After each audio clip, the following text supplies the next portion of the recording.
fellow monsters, Sticker Monster here, and welcome back to the 8th Continent. As I explained at the end of my last video, I'm going to clean these out because that's just going to bug me for a while. As I explained in the last video of the 8th Continent, I said I was going to do a back-to-back recording because, well, I'm addicted to this, and I will probably do a back-to-back recording after this chapter as well, because you guys deserve videos, and you guys have been so supportive, and I'm sorry I don't have my camera. AZ screen recorder, basically, when I'm on it, it freaks out, and then the game that's recorded starts lagging. So my camera is always behind the recording, so I don't know how to fix that. So if you guys do know, please let me know, because I have to transfer it over to my computer, and that's what's causing it to lag. But I don't know the underlying problem of it doing that, if that makes sense. But anyway, let's go ahead and get started. This is Chapter 2. Your mouth dry with ash, your hands gray with dust. You are walking across the ruined city towards that same bunker. A year ago, everything you knew was destroyed, but not everyone. A year has passed since you've learned the call to since what you've learned to call the apocalypse, the end of the world, end day. For months, your family didn't even know what had caused it. Some people thought it had been a meteorite, others the sudden cataclysm of some instantaneous global war. Old Father Hoskins used to say it was Judgment Day, used to joke that it was either that or aliens. You didn't even know what a super eruption was. Every volcano on the planet, dormant or active, extinct or high risk, simultaneously erupted. The Ring of Fire, that so-called circum-Pacific seismic belt, went off like a powder keg. All that yellow, orange, red warning scheme stuff, all those nitpicking distinctions between quiescent and elevated and heightened unrest, all brushed aside in the event that looked like it would blast us into a second ice age. Maybe still will. And yet you, your parents, Ben, you are not to be so easily swept away. The cold and the ash always make it hard going, but you cannot help but stride ahead. Your father has told you not to, and yet you like to act as scout. You are not a child any longer. Besides, there is another ashfall storm closing in. Its approach is already blackening the sky. It is time to get back to the bunker. If you hurry, perhaps then you'll not be caught in it. Mother really doesn't need to suffer another dust storm. But Dad just wouldn't stop the search for supplies. Even when the sky loomed gray, it was only when Ben started wailing and your mother stopped asking that he realized it was time to go. Perhaps by then it was already too late. Will you call back for your father and mother to move faster before continuing at speed? Or would you rather slow down so they can close the gap? Alternatively, you could stop completely and wait for your family to catch up. I'm going to stop completely. You stop and turn to... Ooh, you little biatch. You stop and turn to squint into the grainy wind. Their figures lurch in the blast, Mother grasping Ben, Dad positioning himself to take the full brunt of the acidic ashen wind. Your mother's hair thrashes like drowned seaweed in some lost, clogged ocean. And then there's another figure, fleeting, ghost-like, but palpable in the grayness. The silhouette moves towards them, bulky, somehow unaffected by the blast that buffets your parents as they obliviously lurch onward.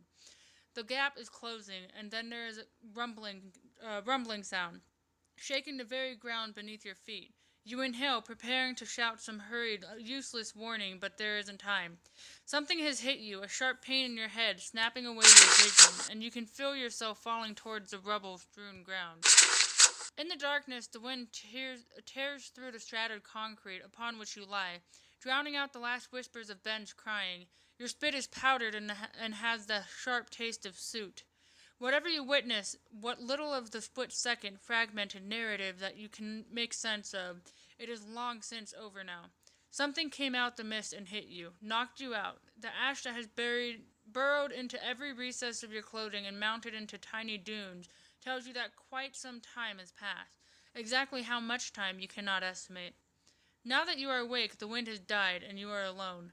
The voices of your family linger, an already fading reverberation. Ben was crying. Your mother was coughing. Now, nothing.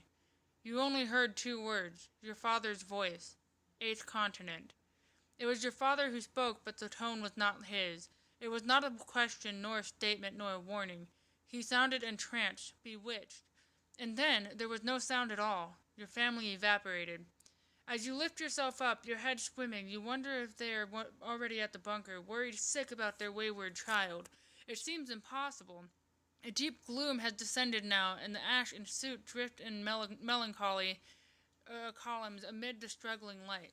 Fearing it can be nothing more than a gesture, and battling the sensations of nausea and dizziness, you resolve to look for your family. What will you do?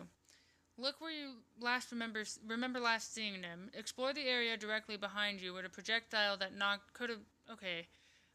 Run as far as you can into the mist towards where you think they could have gone. We're going to save. And I'm going to explore that. From where a shadow of thinner ash marks out your silhouette, the ground where you lay unconscious, you try to ignore its strange resemblance to a body outline in chalk. And then you imagine the direction that the projectile must have come from. You scan the ground slowly, looking for any sign of disturbance in the suit. A few feet away, you come across a scorch mark on a raised slab of shattered concrete, a thick, oily residue now absorbing ash particles. It looks like something intensely hot burnt the surface here, but there is no sign of what was incinerated apart from the spray of oil. Confused, and after a few more minutes of fruitless observation, you turn away. Now what next? Look where you remember last seeing them, run as far as you can, except that your search has been fruitless, return to the bunker. We will look where we last saw them. You stumble over the rubble where you remember seeing them last. Besides a few scuff marks in the ash, there is no trace that they were ever there. You stare uselessly into the thickening ash drift for several minutes. As you turn, dejected, you notice something on the ground. You must have missed it before because it was disguised with a thick coat of clinging ash, but you recognize it clearly now. You've seen it many times before. You picked up Ben's teddy bear. You can only imagine what could have made him drop it, why it wasn't reclaimed. From a well somewhere inside you, you feel tears fill your eyes, but you refuse to let them drop. Now what?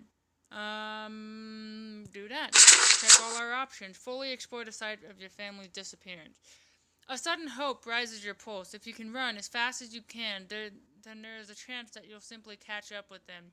They've just become lost and wandered into the gloom. How many degrees are there? Yes, if you choose an angle, you've got a 1 in 360 chance of running right into them. And when you find them, you'll look back on this and laugh.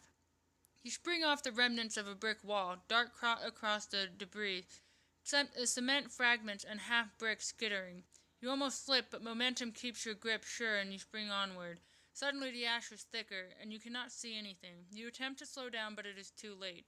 Something sweeps you off your feet, and you feel a weightless, headlong sensation, quickly ending in a painful landing.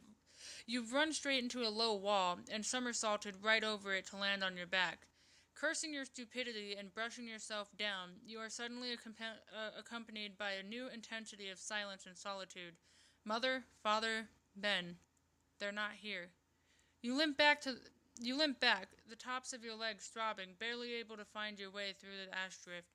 There is no more you can do. You will return to the bunker.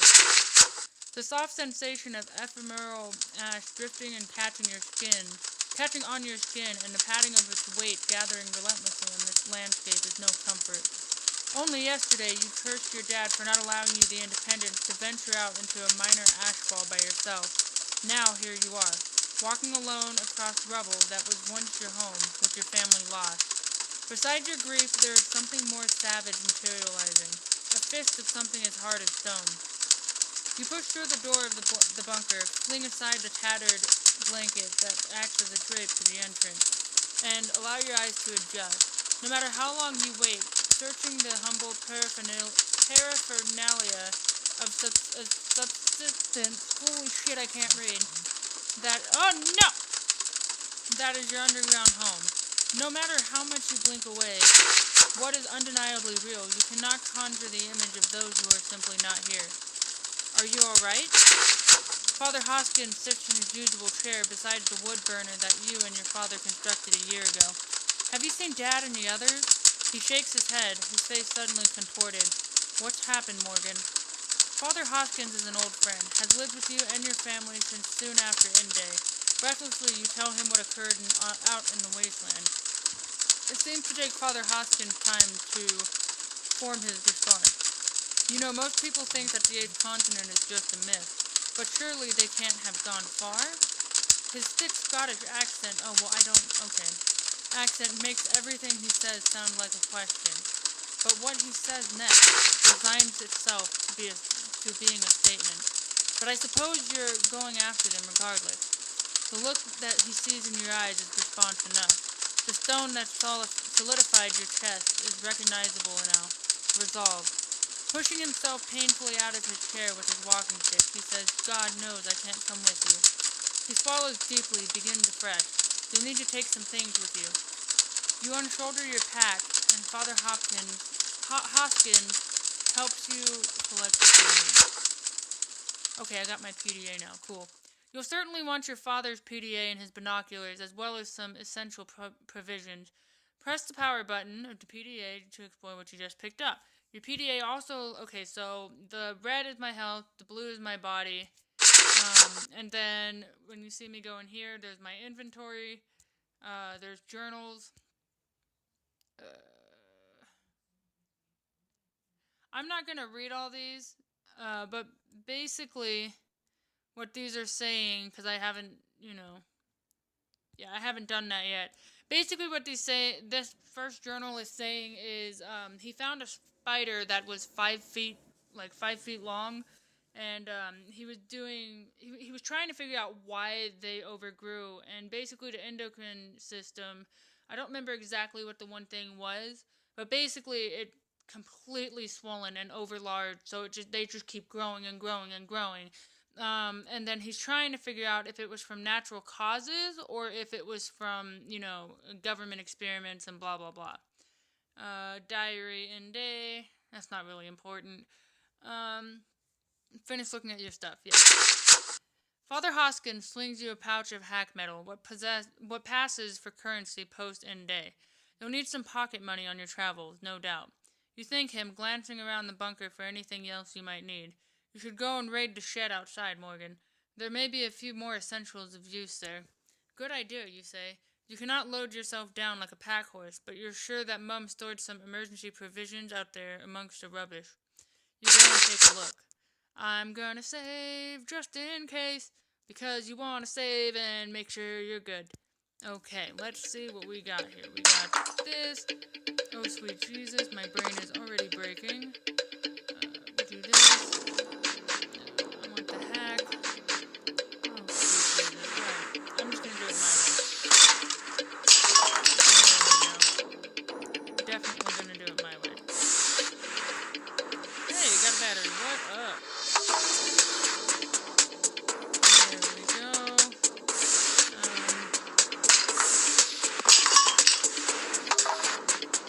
Trying to focus. I'm not really good at these, I'm not gonna lie. I don't know why. I used to be. But I stopped playing like the world and all that forever ago.